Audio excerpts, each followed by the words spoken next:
tunataka vijana wa kaunti hii, vile vijana wa kaunti zingine za Kenya, wapate nafasi ya kusoma ufundi, teknolojia na taaluma zile zingine zote, ndio tuwapange na ajira tukienda mbele.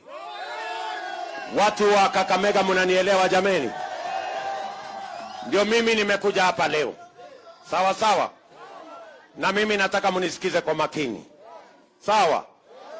Mimi nimekuja hapa leo kuwaambia, tusipowakomesha hawa watu, hiyo kiburi yao na madharau, mwisho watakuja watuambie hata nyinyi hamuna maana, leteni bibi yenu tuwazalie watoto. Nyinyi mnasikia? Mimi nawaambia watu wa Sinoko, hii mwaka ndio mwaka tutakomesha madharau na kiburi.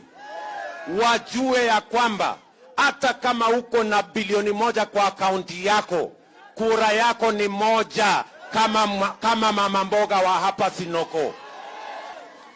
Nyinyi mnanielewa jameni? Mnanielewa jameni? Ndio mimi nimekuja kwenu.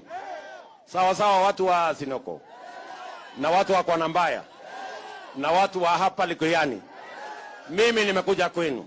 Sawa sawa, mimi nataka tukubaliane na nyinyi, kwa sababu hawa watu wa kiburi na madharau eti wanasema ati ajenda yao ya kwanza mwaka ujao ati ni kubadilisha katiba, watengeneze sheria mpya, watupatie ati rais pepari, rais imperial president, ambaye atatumia mambo ya ombudsman kucontrol mambo ya judiciary, atumie mambo ya appointments ya bunge kucontrol mambo ya legislature, alafu tuwe na rais hapa ambaye anakaa kama mfalme.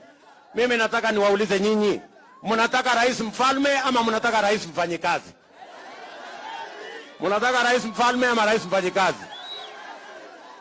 Na ndio mimi nataka niwaambie ati, alafu wameambia huyo kibaraka wao wakuja abadilishe ati katiba, watengeneze rais pepari mwenye ana control bunge, mwenye ana control mahakama, ati alafu nyinyi hapa chini mkuwe control na mambo ya handouts na tokens.